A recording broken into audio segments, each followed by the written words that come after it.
السلام علیکم ورحمۃ اللہ وبرکاتہ۔ الحمدللہ آج ہم ایک نئی صورت سٹارٹ کریں گے، سورہ الانفال کو، اور اس کے بارے میں تھوڑی سی شروع میں ایک تمہید سی ہوگی وہ بیان کروں گا، اور اس کی پہلی 4 آیات کو ہم انشاءاللہ دیکھیں گے آج۔ ان 4 آیات کی پہلے قرأت سن لیتے ہیں اور پھر قرأت کے بعد اس کی ڈیٹیل میں جاتے ہیں۔ بسم اللہ الرحمن الرحیم یسألونک عن الانفال قل الانفال للہ والرسول فاتقوا اللہ واصلحوا ذات بینکم وَأَطِيعُوا اللَّهَ وَرَسُولَهُ إِن كُنتُم مُّؤْمِنِينَ إِنَّمَا الْمُؤْمِنُونَ الَّذِينَ إِذَا ذُكِرَ اللَّهُ وَجِلَتْ قُلُوبُهُمْ وَإِذَا تُلِيَتْ عَلَيْهِمْ آيَاتُهُ زادتهم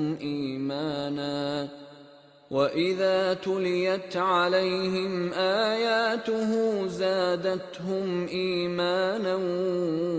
وعلى ربهم يتوكلون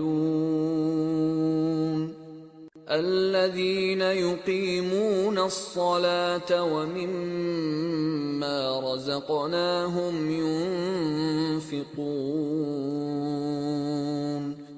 أولئك هم المؤمنون حقا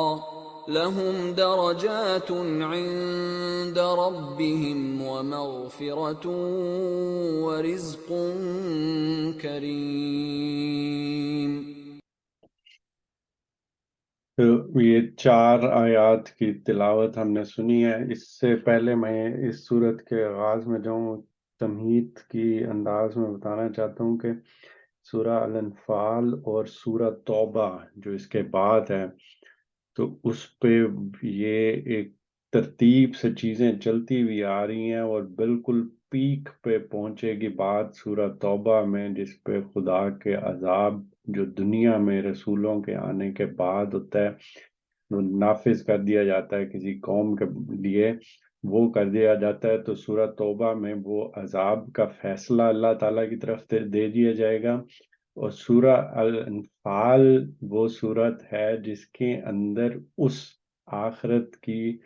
آخری دینونت، یعنی آخری سزا و جزا ہونے والی ہے اس دنیا میں، کیونکہ آخری رسول جو ہیں حضور پاک صلی اللہ علیہ وسلم کی صورت میں اس دنیا میں اللہ تعالیٰ کے آ چکے ہیں۔ انہوں نے چیز کو جتنا واضح کرنا تھا کر دیا ہے، اور اب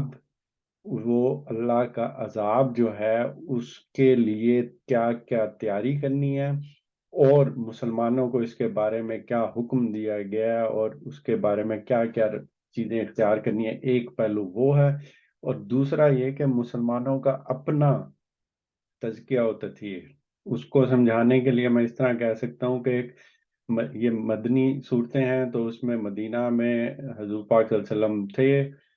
ہجرت کر کے آئے، وہاں پہ پھر مہاجرین بھی آئے، اور پھر آس پاس کے علاقوں سے بھی جو جو لوگ مسلمان ہوتے جا رہے تھے تو وہ مدینہ میں آتے جا رہے تھے، مسلمان تعداد میں زیادہ ہوتے جا رہے تھے۔ اب مسلمانوں کے اپنے گروہ میں ہی یہ اس طرح کا مرحلہ پیش آ رہا تھا کہ کچھ تو ایمان والے وہ تھے جو کہ صدیق کے اکبر یا اس طرح سے جو جلیل القدر صحابہ تھے، ان کے ایمان کا اتنا لیول تھا۔ حضرت عثمان، حضرت عمر، حضرت ابو بکر، حضرت علی کچھ ایمان کے اس لیول پہ کھڑے ہوئے تھے، اور کچھ تھے جو آپ ایسے سمجھ لیں کہ کمزور ایمان والے بھی تھے۔ تو اب ان ساروں کو ایک پورے گروہ کی صورت میں ان کو پاک صاف کرنا، دین کا جو ایک مقصد ہے تزکیہ کرنا، یعنی کہ پاک صاف کرنا، اور اس پاک صاف کرنے میں یہ ساری چیزیں آ جاتی ہیں کہ ہم جو کھانا کھا رہے ہیں وہ پاک صاف ہونا چاہیے، ہم اپنے جسم کو پاک صاف رکھیں، اور ہم اپنے اخلاق کی پاکیزگی کو، اپنے اندر سوچوں کو پاک کریں۔ اور وہ وجہ کیا ہے کہ وہ وجہ یہ ہے کہ جنت میں وہ پاکیزہ لوگ ہی جائیں گے جب ہمارے ذہنوں میں، جب ہماری اخلاقیات میں، جب ہماری حرکات میں، جب ہمارے کھانے پینے میں وہ پاکیزگی حاصل ہو جائے گی، تبھی وہاں پہ جائیں گے۔ تو اب ان کمزور ایمان والوں کے لیے بھی یہ اس چیز کی ضرورت تھی کہ ان کے اندر جو خدشات ہیں یا کچھ چیزیں ہیں یا کوئی غلط کام ہو رہے ہیں یا کانسیپٹ یا ایمان اتنا مضبوط نہیں ہے، تو وہ چیزیں ان کو اب مزید کلیئر کر دی جائیں مسلمانوں کے اندر بھی، اور تزکیہ و تطہیر، اور ان کو بھی اس طرح سے تطہیر کہتے ہیں کہ علیحدہ علیحدہ کر لیا جائے، ایک طرح سے چھانٹ لیا جائے کہ سچے مومنین کون ہیں اور کون ایمان کے کمزور ترین اس پہ کھڑے ہوئے ہیں، ان کو علیحدہ علیحدہ کر دیا جائے۔ اور اس میں ہوتا کیا ہے نارملی کہ اس میں اللہ تعالیٰ زمین پہ ہی ایسے مواقع پیدا کر دیتے ہیں، ایسی آزمائشیں سامنے آ جاتی ہیں کہ ان آزمائشوں کی وجہ سے کھورا اور کھوٹا اور کھرا جو ہے وہ نکل کے سامنے آ جاتا ہے، ان کو خود لوگوں کو پتہ چل جاتا ہے کہ ہم کتنے پانی میں کھڑے ہوئے ہیں۔ تو یہ جو سورت ہے سورہ الانفال، آخری جزا و سزا جو اس دنیا میں ہونے والی ہے حضور پاک صلی اللہ علیہ وسلم کے مبعوث ہونے کے نتیجے میں، اس کی تیاری اور مسلمانوں کے تزکیہ و تطہیر کی ہدایات دی گئی ہیں۔ اور دوسری جو اس کے بعد یعنی کہ سورہ توبہ آئے گی، وہ اسی جزا و سزا کے ظہور کا بیان ہوگا۔ دونوں کے مخاطب اہل ایمان ہیں، اور اس کے مضمون سے ہی واضح ہو جاتا ہے کہ یہ مدینہ طیبہ میں دونوں صورتیں جو ہیں حضور پاک صلی اللہ علیہ وسلم کے دعوت کے مرحلہ اور جزا و سزا میں نازل ہوئی ہیں۔ تو ان میں مطلب دیکھتے ہوئے آئے تو ہمیں ترتیب میں بھی سمجھ آ جاتی ہے کہ اس سے شروع سے سورہ بقرہ جو ابھی ہم نے ساری ریوائز کی ہیں، سورہ بقرہ، سورہ آل عمران ہم نے پڑھی ہے، سورہ المائدہ، سورہ نساء، سورہ آل انعام اور سورہ آل اعراف، تو ان سب میں آپ نے دیکھا ہوگا کہ یہ سب زیر بحث آئے ہیں، بنی اسرائیل سے لے کر بنی اسرائیل میں خاص طور پر یہود، ان کی غلطیاں کس کس طرح سے واضح کی گئیں، ان کو کس کس طرح سے ان کے کانسیپٹ بیٹھے ہوئے تھے وہ واضح کر دیے گئے۔ اس میں عیسائی جو تھے، نصارہ جن کو ہم کہتے ہیں سیدنا مسیح کو ماننے والے، ان کو کس کس طرح سے بتا دیا گیا کہ سیدنا مسیح کے بارے میں انہوں نے کیا کانسیپٹ کر لیے ہیں یا کیا کیا چیزیں ذہن میں ڈالتی ہیں، حقیقت کیا تھی بالکل کھول کر واضح کر دی گئی تھی۔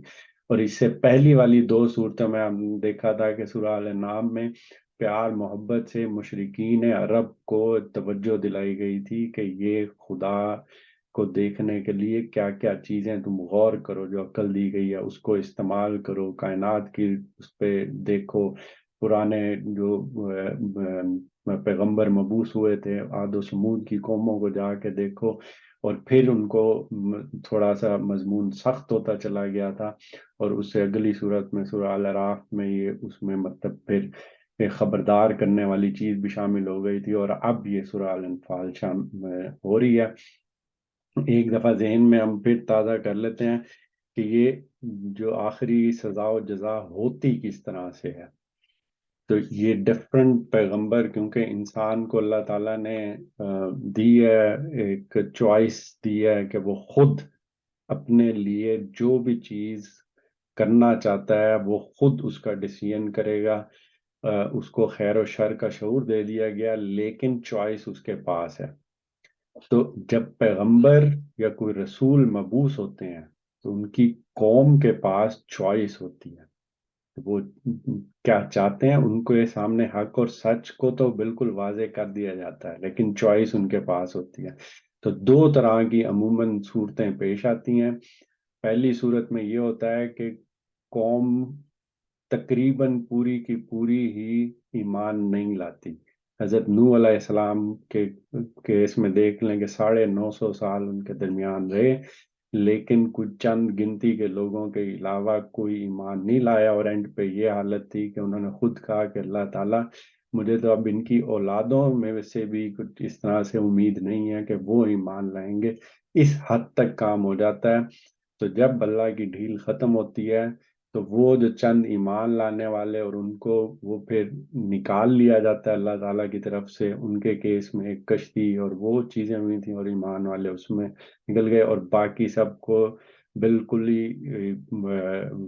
تباہ و برباد کر دیا جاتا ہے اور پوری قوم کے اوپر عذاب آ جاتا ہے۔ دوسری کیس ہوتی ہے کہ پوری قوم کی قوم ہی ایمان لے آئی، تو پھر تو سزا و جزا کا سوال ہی نہیں پیدا ہوتا۔ کہ وہ حضرت موسیٰ کے کیس میں جب انہوں نے بنی اسرائیل کو جا کے دعوت دی تو پورا کا پورا بنی اسرائیل ان کے اوپر ایمان لے آئے۔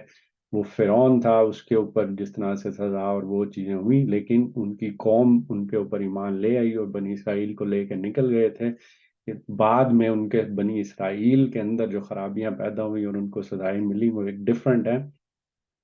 تیسرے کیس میں یہ والی چیز ہوتی ہے جس طرح کہ حضور پاک صلی اللہ علیہ وسلم والا جو کیس ہے، کہ اس میں اتنی تعداد میں لوگ ہیں کہ وہ ہجرت کر کے جا بھی سکتے ہیں اور وہاں اکٹھے بھی ہو سکتے ہیں اور ایک ریاست بھی بنا سکتے ہیں۔ تو اس کیس میں پھر کیا ہوتا ہے کہ اللہ تعالیٰ یہ کرتے ہیں کہ انہی لوگوں کو استعمال کر کے، کہ اب فرشتے نہیں اتریں گے، اور یہ سورہ توبہ میں بتایا جائے گا کہ تمہیں تمہارے ہاتھوں سے ہی اللہ تعالیٰ نے ان کو سزا دینی ہے۔ تو یہ والی سزا جو ہوتی ہے ڈفرنٹ ہے، کہ آپ کو ہجرت کی جگہ میسر آ گئی، ایمان لانے والے وہاں سارے موو ہو گئے، وہ بن کے انہوں نے ایک ریاست بھی بنا لی۔ اب فرشتے اگر اتریں گے بھی صحیح تو ان ایمان والوں کی مدد کے لیے اتریں گے، سزا دینے میں انہی کے ہاتھوں سے، صحابہ کرام کے یعنی کہ ہاتھوں سے سزا دی جائے گی۔ اور حضور پاک صلی اللہ علیہ وسلم کے کیس میں یہی ہوا کہ وہ مدینہ ایک تو تبلیغ شروع کی، وہ مشرکین مکہ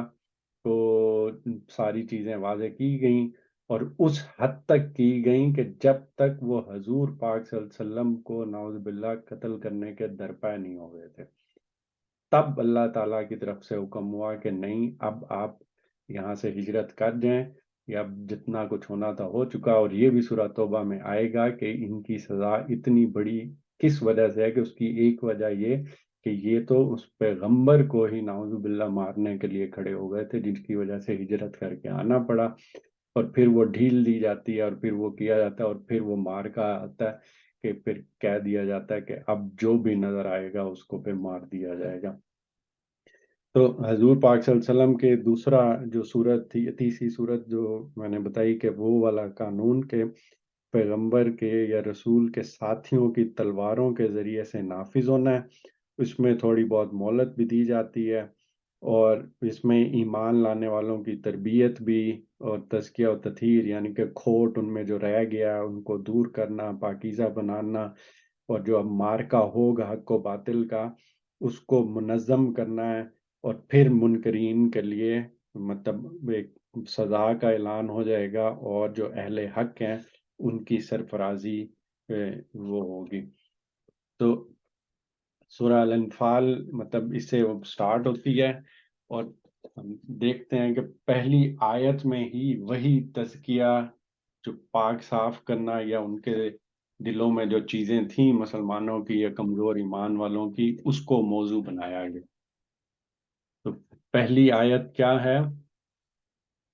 تم سے انفال یعنی حضور پاک صلی اللہ علیہ وسلم کے بارے میں کہا جا رہا ہے کہ یہ لوگ آپ سے، تم سے انفال کے متعلق پوچھتے ہیں۔ انفال کیا ہوتا ہے؟ اس کو اردو میں اگر ہم دیکھیں تو غنیمت بھی کہہ سکتے ہیں۔ الانفال یعنی کہ نفل، اور اس چیز کو کہتے ہیں جو حق سے زیادہ حصہ مزید کے طور پہ دی جائے، یعنی کہ جتنا آپ کا حق بنتا نہیں تھا، کہ اگر میں بالکل سادہ سے مثال لوں کہ میں تندور کی روٹی لینے گیا ہوں، 10 روپے کی روٹی ہے، اس کا حق بنتا ہے میں روٹی لوں تو اسے 10 روپے دوں، میں اس کو 50 روپے دے کے آ گیا، تو حق سے زیادہ یعنی کہ اس مزید جو چیز ہوتی ہے اس کو انفال یا غنائم غنیمت سے ہوتا ہے، وہ آپ سے اس کے بارے میں پوچھ رہے ہیں۔ اب یہ ایک طرح سے اشارہ ہے کہ اس کا بیک گراؤنڈ اگر ہم پوری طرح سمجھیں تو غزوہ بدر کا واقعہ پیش آ چکا تھا، غزوہ بدر ہو چکی تھی، اس میں کس طرح سے اللہ کے فرشتوں نے مدد کی تھی، کتنی کم تعداد میں مسلمان تھے اور ان کو کس طرح سے کامیابی ملی، اور اس میں پھر کامیابی ملنے کے بعد جو مال وہاں سے حاصل ہوتا ہے، گھوڑے ہوتے ہیں، کوئی تلواریں ہوتی ہیں، کوئی اور زرہیں ہوتی ہیں، اور بھی کوئی کسی قسم کا مال ہوتا ہے، تو اس کو وہ مال غنیمت کے طور پہ حاصل کیا جاتا تھا۔ تو اب تھا تو وہ اللہ تعالیٰ کا جہاد، کہ اللہ تعالیٰ کا حکم تھا، مومن لوگ تھے، اپنے آپ کو اللہ کے سپرد کر چکے تھے، اللہ کا حکم آیا کہ جہاد کرنا ہے، اپنا سارا کچھ چھوڑ کر اپنی مال اور جان انہوں نے پیش کر دیا، جہاد کیا، جہاد میں اب کامیابی ہو گئی، تو اس کا صلہ تو اللہ نے دینا ہے۔ اور ساتھ یہ سچویشن پیش آ گئی کہ اب مال غنیمت بھی حاصل ہوا ہے، اور وہ مال غنیمت کے بارے میں اب آپ سے سوال کرتے ہیں، اور وہ ایک طرح سے اعتراض کی نوعیت کا سوال تھا۔ سچویشن یہ ہوئی تھی کہ غزوہ بدر میں جو حاصل ہونے والے مال غنیمت تھا، اس کے متعلق پیدا ہوا تھا کہ زمانہ جاہلیت میں یہ دستور تھا کہ جو شخص جتنا مال جنگ میں لوٹے وہ اسی کا حق ہے، کہ اب کامیابی ہو گئی، اب کامیابی ہو گئی، لوگ اب بھاگ رہے ہیں، دشمن بھاگ رہا ہے، اب ان کا مال لوٹنا ہے، تو جو بندہ جتنا لوٹے گا وہ اسی کا ہو جاتا تھا زمانہ جاہلیت میں۔ تو اب یہ جو مسلمانوں کا جو مارکا ہوا تھا، تو اس میں دو طرح کے پہلو نکل آئے تھے، جس طرح میں کہہ رہا تھا کہ ایک تو ایمان والے اتنے صحابہ تھے، وہ اللہ کے نام پہ لڑے اور انہوں نے مال کی طرف ہاتھ بھی نہیں بڑھایا، وہ اللہ کے کہنے پہ لڑے تھے اور ان کو کامیابی بھی، اس پہ خوش تھے۔ اب لیکن باقی جو لوگ لڑے تھے انہوں نے مال بھی لوٹا، انہوں نے مال لوٹا، تو ان کے نزدیک یہ والی چیز تھی کہ اب وہ مال لوٹا ہے تو وہ اب انہی کا ہے۔ تو اب اس کے بارے میں سوال کھڑا ہو گیا کہ جنگ تو انہوں نے بھی لڑی تھی، جنگ ان کے ساتھ بھی ہوئی تھی، تو کچھ لوگوں کے ہاتھ میں اب مال آ گیا ہے، کچھ لوگوں نے اس کی طرف ہاتھ ہی نہیں اٹھایا، تو کیا ان کو مال نہیں ملے گا؟ اور یہ اس حد تک ہو گیا تھا کہ ایک نزاع کی صورت پیدا ہو گئی تھی، جس نے کسی حد تک تلخی کی صورت بھی اختیار کر لی تھی مسلمانوں کے درمیان، مسلمانوں کے گروہ میں ہی ایک تلخی کی سی صورت پیدا ہو گئی تھی۔ تو یہ سوال پھر اسی پس منظر میں مسلمانوں کے ایک گروہ کی طرف سے کیا گیا تھا کہ وہ غنائم کے بارے میں پوچھ رہے ہیں، وہ انفال کے بارے میں پوچھ رہے ہیں، اور یہ وہ پہلو ہے، اللہ نے اس چیز کو کتنے پیارے انداز میں یہاں پہ واضح کیا ہے۔ کہو یہ انفال تو اللہ اور اس کے رسول کے ہیں، یعنی کہ بات ہی ختم کر دی کہ یہ جو اس وقت مال غنیمت حاصل ہوا ہے ان کے متعلق اللہ کا فیصلہ یہ ہے کہ ان پر کسی شخص کا بھی کوئی حق قائم نہیں ہوتا، یہ سب اللہ اور رسول کا ہے، اور وہ اس کے ساتھ جو معاملہ چاہیں گے اپنے ثواب دید کے مطابق کریں گے۔ یہ فیصلہ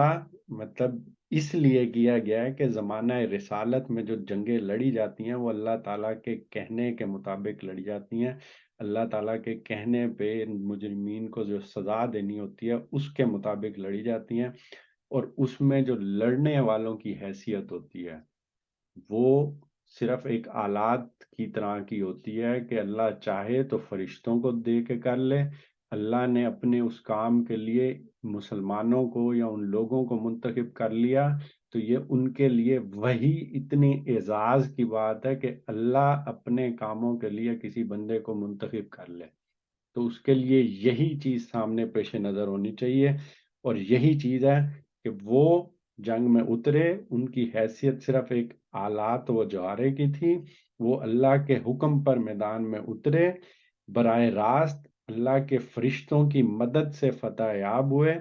لہٰذا ان جنگوں کے مال غنیمت پر ان کا کوئی حق اللہ تعالیٰ نے تسلیم نہیں کیا، ان کا کوئی حق نہیں ہے اس مال غنیمت کے اوپر مسلمانوں کا۔ اب ہوگا کیا لوگوں کی کنفیوژن دور ہوگی کہ زمانہ جاہلیت میں جو جنگیں لڑی جاتی تھیں تو وہ اس وجہ سے بھی لڑی جاتی تھیں. اب یہ ذہن میں رہے کہ یہ قبائلی طرز کے لوگ تھے جو کہ رہ رہے تھے، ایک منظم فوج نہیں تھی جس طرح سے ہم کہیں کہ ہماری ایک پراپر ملٹری ہوتی ہے، ان کو تنخواہیں مل رہی ہوتی ہیں، ان کا ایک پراپر بندوبست ہوتا ہے اور ان کے پیچھے رہنے والے وہ ان کا باقاعدہ سے ایک سرپرستی کا نظام ہوتا ہے. وہ تو بالکل ایک قبائلی طرح کا ایک گروہ ہے. اللہ تعالیٰ کی طرف سے فیصلہ آ گیا، لوگوں کے گھروں میں جو کچھ تھا وہ مال بھی لے کر آ گئے اور اپنی جانیں بھی پیش کر دیں اور تلوار اور یہ چیزیں بھی مل گئیں، تو مل کے اللہ کے کہنے پہ نکل گئے. اب ذہنوں میں یہ چیز پھر بھی آتی تھی اور بنتی تھی کہ بھئی اب جو مال حاصل ہوا ہے تو وہ اس کے صلے میں ملنا چاہیے یا ملے گا. اور یہیں پہ دیکھیں کہ وہ باریک سا نقطہ اللہ تعالیٰ نے ان کو کلیئر کیا ہے. اصل ایمان والے کون ہوتے ہیں؟ ایمان والے جو مومنین ہیں انہوں نے اللہ کے کہنے پہ کیا، اللہ اس کا اجر دے گا.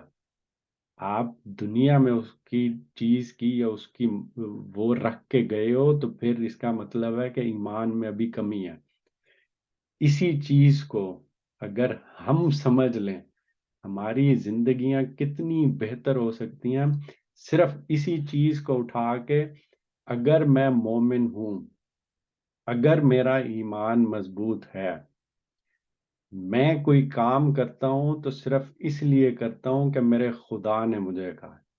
مجھے اللہ تعالیٰ نے کہا. مجھے اللہ تعالیٰ نے کہا ہے کہ بڑوں کی احترام کرنا ہے. مجھے یہ کہا گیا ہے کہ آپ نے زکوٰۃ دینی ہے. مجھے یہ کہا گیا اپنا مال خرچ کرنا ہے. مجھے یہ کہا گیا ہے کہ عبادات اس طرح سے کرنی ہے. مجھے یہ کہا گیا ہے کہ یہ آپس میں تعلقات اس طرح سے رکھنے ہیں. مجھے یہ کہا گیا ہے کہ اپنی آواز اونچی نہیں کرنی اپنے والدین کے سامنے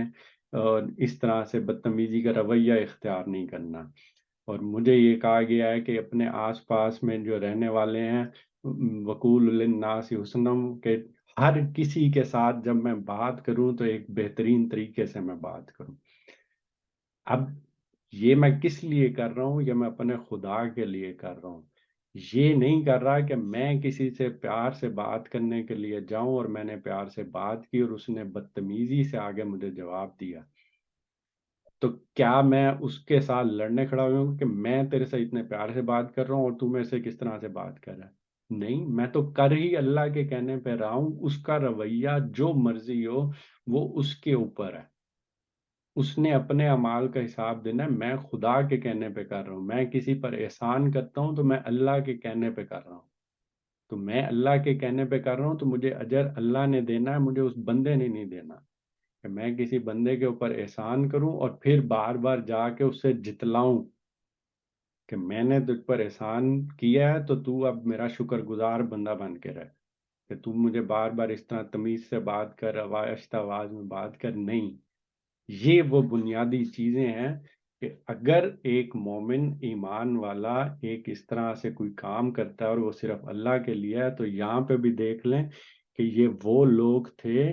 جو کہ صحابہ تھے، جو حضور پاک صلی اللہ علیہ وسلم کے ساتھ تھے اور جنگ میں گئے ہیں، مال غنیمت حاصل ہوا ہے تو وہ اپنی روٹین کے مطابق وہ چیز کر رہے ہیں. تو بات اس چیز پر ختم کر دیا کہ وہ تو اللہ اور اللہ کے رسول کا ہے. تم نے جنگ اللہ کے کہنے پہ کی تھی یا مال غنیمت کی چیز کے لیے کی تھی؟ تم نے احسان اس لیے کیا تھا کہ کہ وہ تاکہ جو بندہ ہے جس کے اوپر تم نے احسان کیا وہ تمہارا شکر گزار بن کے رہے، یا تم نے اللہ کے لیے اس کے ساتھ ایک اچھا اقدام کیا تھا؟ یعنی کہ بالکل دوسرے سے توقع ختم، اپنا تعلق اللہ کے ساتھ. اور یہاں پر یہی چیز کہہ کر کہو یہ انفال تو اللہ اور اس کے رسول صلی اللہ علیہ وسلم کے ہیں، پس تم لوگ اللہ سے ڈرو اور اپنے آپس کے تعلقات درست کرو. جہاں مطلب یہ ہے کہ اب بحث ہوئی، اختلاف ہوا، اب جنگ ہوتی تھی تو اس میں چیزیں ہی آتی تھیں، کوئی اماؤنٹ تو ہوتی نہیں تھی اس طرح سے کہ برابر برابر ہر چیز میں بانٹ دی جائے. تو اب اللہ اور اللہ کے رسول کا فیصلہ ہے اللہ نے رسول کو یہ چیز دے دی تو اب وہ جس طرح سے بھی ڈسٹریبیوٹ کریں گے. کوئی چیز کی خواہش میرے دل میں مجھے مل جاتی لیکن مجھے نہیں ملی، اور باقی چیزیں اس طرح سے ڈسٹریبیوٹ ہوئی ہیں، تو دلوں میں بھی اگر کوئی اس طرح کی کوئی بدگمانی یا رنجش پیدا ہو گئی ہے، یا کوئی بحث و اختلاف پیدا ہو گیا ہے، یا اپنے بھائیوں کے بارے میں رشک و حسد کے جذبات کسی کے دل میں ابھرے ہیں کہ فلاں اور فلاں کو اس مال میں کیوں شریک بنایا گیا، تو اپنی اصلاح کر لو. تم سب بھائی بھائی ہو، تمہارے تعلقات اخوت، رحم، محبت کی بنیاد پر قائم ہونے چاہیے. یہ ایمان و تقوی کے منافی ہے کہ تمہارا دامن دل حسد، رکابت اور خود غرضی کے غبار سے آلودہ ہو. اسے پاک صاف کر لو، اور اللہ اور اس کے رسول کی اطاعت کرو اگر تم مومن ہو. کہ کتنی بڑی ایک کنڈیشن سامنے رکھ دی ہے کہ اگر تو واقعی میں ہی تم مومن ہو، اگر تم واقعی میں ہی کہہ رہے ہو کہ میں ایمان لے آیا ہوں، میں مسلمان ہوں، تو پھر کرنا کیا ہے؟ اللہ اور اس کے رسول کی اطاعت کرنی ہے. اور یہاں سے مطلب اب آگے میں نے کہا نا کہ یہ تزکیہ و تطہیر والا پہلو اس کے اندر آ رہا ہے، اور پھر تیاری کے بارے میں کہا جائے گا. تو ایک یہ جو کمزور ایمان والے ہیں ان کو پاکیزہ کرنا یا ان کو ایک صحیح بات بتانا، وہ کرنے کے بعد اب آپ دیکھیں پہلو شروع ہو رہا ہے کہ سچے اہل ایمان ہوتے کون ہیں، اور ان کی تصویر رکھی گئی ہے کہ اس طرح سے جیسے کہ اگر تم مومن ہو، تو اس الفاظ میں خطاب فرمایا ہے کہ دعویٰ رکھتے ہو ایمان کا اپنے اندر، تو یہ والے اوصاف پیدا کرو، ان کے بغیر یہ دعویٰ تمہیں دے بھی نہیں دیتا. اور یہ ہمارے لیے بھی بہت بڑی چیز ہے کہ اگر میں کہتا ہوں میں مومن ہوں، میں مسلمان ہوں، تو اس کا حقیقی رویہ کیا ہوتا ہے یہ اب اگلی آیات میں بتایا جا رہا ہے. سچے اہل ایمان تو وہ لوگ ہیں جن کے دل اللہ کا ذکر سن کر لرز جاتے ہیں، اور جب اللہ کی آیات ان کے سامنے پڑھی جاتی ہیں تو ان کا ایمان بڑھ جاتا ہے، اور وہ اپنے رب پر اعتماد رکھتے ہیں، جو نماز قائم کرتے ہیں، اور جو کچھ ہم نے ان کو دیا ہے اس میں سے ہماری راہ میں خرچ کرتے ہیں. ایسے ہی لوگ حقیقی مومن ہیں،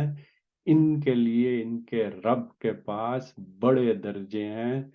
قصوروں سے درگزر ہے اور بہترین رزق ہے. ایک ایک کر کے آپ اب ان چیزوں کو دیکھیں. یہ 3 آیات ہیں، اور پھر میں آپ لوگوں سے ریکویسٹ کروں گا کہ یہ میں بعد میں شیئر بھی کر دوں گا. یہ بار بار انسان اپنے آپ کو ریمائنڈ کرتا رہے، اور ریمائنڈ کرانے کا طریقہ کیا ہے؟ نماز پڑھے، سورہ فاتحہ پڑھے، اس میں ہدایت پانے کی دعا پڑھی جاتی ہے کہ خدا مجھے سیدھا راستہ دکھا دے، مجھے ہدایت دے دے. اور اس کے بعد قرآن کی یہ چھوٹی سی 3 آیات ملا لے، اس میں خود انسان کو یہ پتہ چلتا رہے کہ سچے اہل ایمان ہوتے کون ہیں. میں مسلمان ہونے کا دعویٰ تو کرتا ہوں، میں کہتا ہوں میں مومن ہوں، میں مسلمان ہوں، میں نے کلمہ پڑھا ہوا ہے، تو کیا یہ کافی ہے؟ اللہ بتا رہا ہے کہ جو سچے اہل ایمان ہیں تو وہ کون کون ہوتے ہیں. یہ میں چیزیں سامنے رکھتا ہوں کہ نشانی کیا کیا بتائی ہے کہ سچے اہل ایمان تو وہ لوگ ہیں جن کے دل اللہ کا ذکر سن کر لرز جاتے ہیں. یعنی کہ یہ پہلی علامت ہے کہ جب خدا کی جو عظمت ہے، جلالت ہے اور کبریائی کا شعور جو لوگ رکھتے ہیں، تو ان کے سامنے اس خدا کی کوئی بات پیش کی جائے تو وہ اسی گہرے احساس کے ساتھ اس کو سنتے ہیں کہ یہ اس ہستی کا ذکر ہو رہا ہے یا اس کے نام پر کوئی بات کہی جا رہی ہے جس کی ناراضی کا خوف ہر انسان کے نیا خانہ وجود میں جاگزین ہونا چاہیے. چنانچہ ان کا دل اس گہرے احساس سے لرز جاتا ہے. صرف آپ سوچیں کہ کتنی وسیع کائنات ہے، اس کا ایک ذرہ ہے یہ پوری زمین، ایک ذرے کی سی حیثیت رکھتی ہے یہ ہماری پوری زمین، جس کو ہم اپنی پوری کائنات بھی کہہ لیں ہمارے لیے۔ اور اس طرح کی پتہ نہیں کتنی کروڑوں اربوں اور کہکشاؤں کے اندر ستارے، اور یہ زمین و آسمان کے مالک کی بات ہو رہی ہے جس نے یہ سب کچھ بنایا ہے۔ مجھے وہ آگ میں ڈال بھی دے، جہنم میں ڈال دے، تو اس کو ایک قطرہ کوئی فرق ہی نہیں پڑے گا، اس کی ذات بے نیاز ہے، اور وہ پھر بھی اتنا رحیم ہے کہ اس نے اتنی میری ہدایت کے لیے بندوبست کیا ہے۔ اور جب اس کا اپنا کلام، اس خدا کا کلام جس نے یہ دنیا بنائی ہے، جس نے یہ زمین و آسمان، یہ کائنات، یہ اربوں کروڑوں، یہ ساری ستارے سیارے، یہ میرے اپنی زمین بنائی ہے، یہ سورج چاند ستارے بنائے ہیں، اس کا اپنا کلام میرے سامنے پڑھا جا رہا ہے، اس کی بات میرے سامنے کی جا رہی ہے، تو میرا دل اس سے کتنا لرز جانا چاہیے کہ وہ میں اٹھاؤں اور اس کی کوئی آیت میرے سامنے پڑھی جائے، کوئی بات کی جائے، تو میرا دل اس سے کانپ اٹھنا چاہیے۔ اگر میں سچا اہل ایمان، یا مجھے خدا کی ذات کی معرفت ہے، یا میں خدا کو صحیح طرح پہچانتا ہوں، تو ایک سچے اہل ایمان کی پہلی نشانی یہی ہے کہ جیسے ہی اللہ کا ذکر ہوتا ہے اس کا دل لرز جاتا ہے کہ یہ کس ہستی کی بات ہو رہی ہے۔ دوسری کیا ہے کہ یعنی کہ وہ جو بات جب اس کا ذکر ہوا ہے اور پھر اس کی بات کی جا رہی ہے، تو یعنی کہ وہ کتاب الہی کی وہ آیات اس سے مراد ہوتی ہیں جن میں خدا کے احکام اور قوانین بیان ہوتے ہیں۔ تو جب اہل ایمان، کہ میں اب سچے طریقے سے اگر ایمان لے آیا ہوں، میں اس خدا کا شعور مجھے حاصل ہو گیا،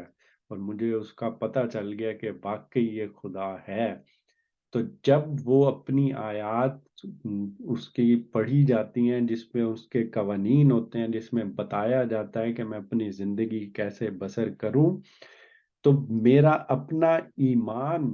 جو مجھے کہہ رہا تھا وہ اسی کی تفصیل ہوتی ہے، اور اس سے میرا ایمان مزید بڑھ جاتا ہے۔ اللہ تعالیٰ کی جو وہ باتیں سن کر میرے ایمان میں مزید بڑھوتری ہو جاتی ہے، اور اس کو مطلب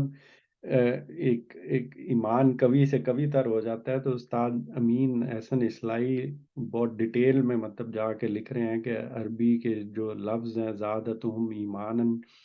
کے اسلوب بیان سے بھی یہ بات نکلتی ہے کہ جن کے اندر ایمان موجود ہوتا ہے، جب ان کے سامنے اس ایمان کے مطالبات یا مقتضیات سامنے آ جاتے ہیں، تو وہ پوری بشاشت سے ان کا خیر مقدم کرتے ہیں۔ تو جو وہ مطالبات کیے جا رہے ہوتے ہیں، تو وہ اپنے ایمان کے لگائے ہوئے جو درخت ہوتا ہے اس کا پھل اور اتنی ہی بوئی ہوئی کھیتی کا حاصل سمجھتے ہیں۔ یعنی جس طرح سے ہر کسان جب اپنی کھیتی کے حاصل کو دیکھتا ہے، اپنے درخت کے پھلوں میں ایک افزونی دیکھتا ہے، تو اس کا دل دیکھ کے باغ باغ ہو جاتا ہے اس چیز کو۔ تو اہل ایمان بھی جب ہوتے ہیں تو اپنے سامنے جب یہ آیات ان کی اترتی ہیں، ایمان کی بڑھوتری ہوتی ہے یا ان کی چیز ہوتی ہے، تو یہ اس کی افزائش ہوتی ہے اور اس پہ وہ خوش ہوتے ہیں، وہ شادمان ہوتے ہیں۔ تو ایک طرح سے یعنی کہ دوسری طرف تعریض بھی ہو رہی ہے کہ جو ایمان کا دعویٰ کرنے کو تو کر بیٹھے، لیکن جب اب سامنے مطالبات آ رہے ہیں کہ یہ اللہ تعالیٰ کی طرف سے یہ بات کہی جا رہی ہے، یہ کہی جا رہی ہے، تو وہ بجائے خوش ہونے کے جو کہ ایمان والوں کے لیے ہونا چاہیے کہ بھئی اب مطالبہ ہے اللہ تعالیٰ کی طرف سے آیا، تو وہ خوشی سے بڑھ کے خیر مقدم کریں گے اور اس میں ایمان کی بڑھوتری کو فیل کریں گے، دوسری طرف ایمان کا دعویٰ تو کر دیا ہے لیکن اب مطالبات سامنے آنے لگ گئے ہیں، تو اب پیشانیوں پہ بل پڑ گئے ہیں کہ یہ اب کیا ایک نئی چیز نازل ہو گئی، یہ اب کیا نازل ہو گیا، اب ہمیں یہ بھی کرنا پڑے گا، اب ہمیں یہ چیزیں بھی کرنی پڑیں گی۔ تو وہی والی چیز تزکیہ و تطہیر، کہ یہاں پہ اب فرق مسلمانوں کے اندر واضح کیا جا رہا ہے، کون سچے ایمان والے ہیں، کون کمزور ایمان والے ہیں۔ اور تیسری کیا چیز ہے؟ اور وہ اپنے رب پر اعتماد رکھتے ہیں، اپنے رب پر بھروسہ رکھتے ہیں۔ یعنی کہ یہ تیسری علامت ہے کہ اب جب امتحان آ گیا، آزمائش آ گئی، اب اس کے مراحل میں، تو اس میں سب سے بڑھ کر ان کے حوصلے کے لیے کیا چیز ہوتی ہے؟ اپنے رب پر بھروسہ ہوتا ہے کہ یہ جو چیز ہو رہی ہے یہ کسی مصلحت کے تحت ہو رہی ہے، یہ میرے خدا نے اس طرح سے کیا ہے۔ دونوں رویے سامنے ہوتے ہیں کہ کہیں میرے سے کوئی کوتاہی ہو رہی ہے تو میں مزید اپنی اصلاح کر لوں، یا یہ کہ اللہ تعالیٰ میرے گناہ معاف کرنا چاہ رہا ہے یا میری اس چیز کو کر رہا ہے، تو کوئی نہ کوئی چیز اس میں چل رہی ہے، اس میں خدا کی مصلحت ہے، مجھے اپنے رب پر بھروسہ ہے۔ یہ ایک نشانی ہے۔ اس کا یہ مطلب ہرگز نہیں ہے کہ انسان کو جو عقل دی گئی ہے اس میں وہ اس آزمائش سے نکلنے کی کوئی تدبیر ہی نہ کرے، یہ بات بالکل بھی نہیں کہی جا رہی۔ پریشانی آئی، مصیبت آئی، اس کا حل تلاش کریں۔ کرونا آیا، پوری دنیا کے اوپر چھا گیا، پتہ چل گیا کہ انسان کتنا بے بس ہے، اس کا یہ مطلب نہیں کہ بیٹھ گئے ہیں۔ اب اپنی عقل کو استعمال بھی کریں، اس سے نکلنے کی کوشش بھی کریں، اس کی ویکسینیں بھی بنائی جائیں گی، اس کی ساری چیزیں بھی کی جائیں گی، لیکن اپنے رب پہ بھروسہ کرتے ہوئے کہ یہ چیز جو نازل ہوئی ہے یہ ایک آزمائش ہے، میں اس کو آزمائش سمجھوں، اپنے رب پہ بھروسہ رکھوں، اور ساتھ اس آزمائش سے نکلنے کی تگ و دو تدبیر اور عقل کا استعمال بھی کروں، اور خدا سے دعا گو بھی رہوں کہ اللہ مجھے اس آزمائش سے نکال۔ انہیں اہل ایمان والوں کو یعنی کہ یقین کامل ہوتا ہے کہ ان کے پروردگار نے جو حکم بھی دیا ہے اور جس امتحان سے بھی گزارا ہے اس میں سر تا سر انہی کی فلاح ہے۔ چنانچہ تمام احکام اور تمام امتحانات کو وہ یہی سمجھتے ہیں کہ ان میں یقیناً کوئی حکمت و مصلحت پوشیدہ ہوگی، اور جلد یا بدیر وہ ان کے لیے رحمت و برکت کی صورت میں ظاہر ہو جائے گی۔ اور پھر میں واضح کرتا جاؤں، یہ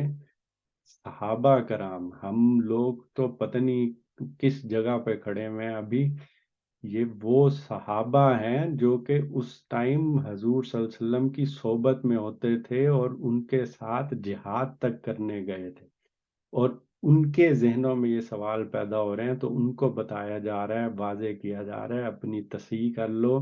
اللہ سے ڈرو، سچے اہل ایمان بنو، سچے اہل ایمان کی یہ نشانیاں ہوتی ہیں۔ اور اس کے بعد چوتھی علامت کیا بتائی ہے؟ جو نماز قائم کرتے ہیں اور جو کچھ ہم نے ان کو دیا ہے، جو کچھ ہم نے، اس میں یہ نہیں کہا کہ امیروں کو، غریبوں کو، یا کسی ایک برادری کو، جو کچھ ہم نے ان کو دیا ہے اس میں سے ہماری راہ میں خرچ کرتے ہیں۔ یہ وہ چیزیں ہیں، یعنی کہ یہ جو علامات بتائی گئی ہیں، اس میں جو چیزیں بیان ہوئی ہیں وہ سب کی جامع اور محافظ ہیں ایک طرح سے۔ یعنی کہ ایمان جب